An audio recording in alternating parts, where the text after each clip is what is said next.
그 병으로 세계가 시끄러운 요즘 다들 몸 관리 잘하고 계시나요?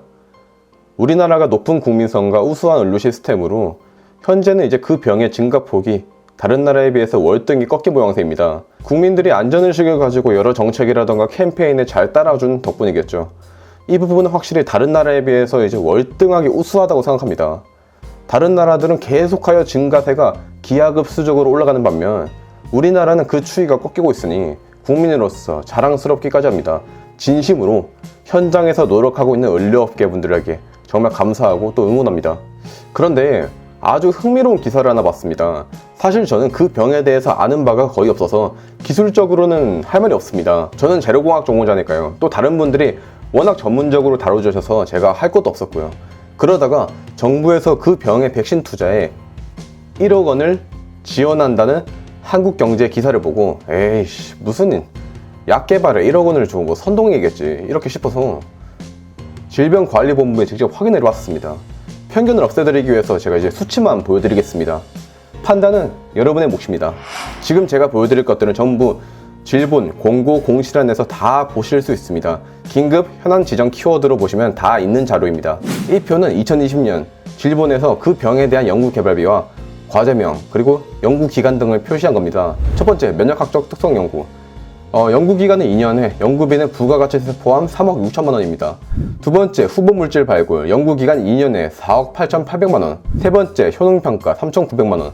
그리고 고감도 신속 진단체 개발 프로젝트는 1억 원. 그리고 아무도 지원하지 않았습니다. 환자의 역학 연구는 연구비 2억 원이 배정되었고요. 백신 후보 물질 개발비로 1억 5천만 원. 이 역시 아무도 지원하지 않았습니다.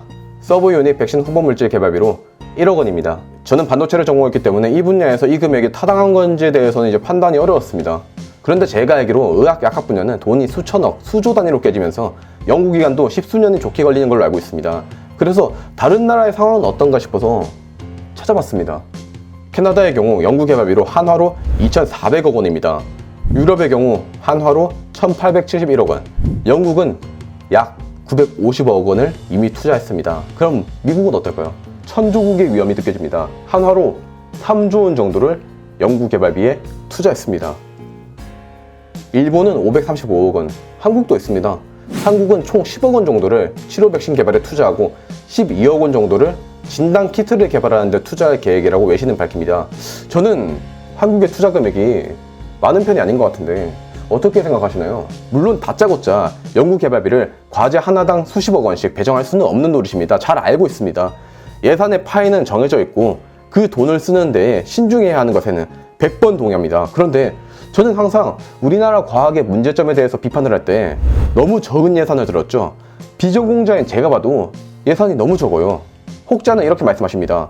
우리나라는 의료, 약학 수준이 선진국 수준이 아니고 그 돈을 거기에다가 투자하느니 다른 나라가 먼저 개발할 텐데 그걸 사서 쓰는 게 경제 논리에 맞다고요. 뭐 맞는 말씀입니다. 아마 우리나라보다 다른 나라가 먼저 개발할 겁니다. 그리고 그걸 사서 쓰는 게 경제적으로 합리적인 것은 일리가 있습니다. 그런데 그런 분들은 적어도 언젠가 또 작년 여름처럼 일본 수출 규제 같은 것들이 발생할 때 입을 열지 마세요. 항상 소외있고 외양간 고치며 남들이 개발한 다음에야 부랴부랴 뒷공문에 쫓아가면서 우리나라는 과학 강국이라고 일본이나 독일, 미국 없어도 된다고 말하지 마세요.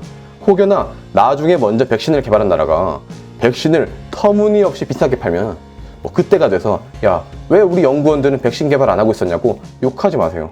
만약에 백신 개발로 노벨 생리의학상이 수상된다고 할 때 그때가 되어서야 우리나라는 뭐 했냐고 뭐라고 하지 마세요. 비록 백신은 우리나라가 개발을 못할지언정 그 과정에 들어간 경험들은 나중에 값진 자산이 됩니다. 바이러스는 변이를 쉽게 일으킬 수 있게 기초 연구를 통해서 신종 바이러스를 대비할 필요가 있습니다. 그 과정에서 데이터가 될 수 있는 거죠. 물론 정해진 예산을 어디 쓰는지는 저보다 훨씬 뛰어나고 인류대학 출신의 머리 좋은 의원분들이 다 정할 겁니다. 제까지 일개 유튜버보다도 훨씬 심사숙고해서 결정을 내리실 겁니다. 그러나 나중에 다른 나라에서 사서 쓰면 된다고 거기에 쓸 돈이 아니라고 말씀하시는 분들께 말씀드리고 싶습니다. 일본 오키나와 과기대 팀 헌트 교수는 말합니다. 기초과학 투자는 사치지만 기초과학 투자로 생기는 열매는 세상을 바꾼다.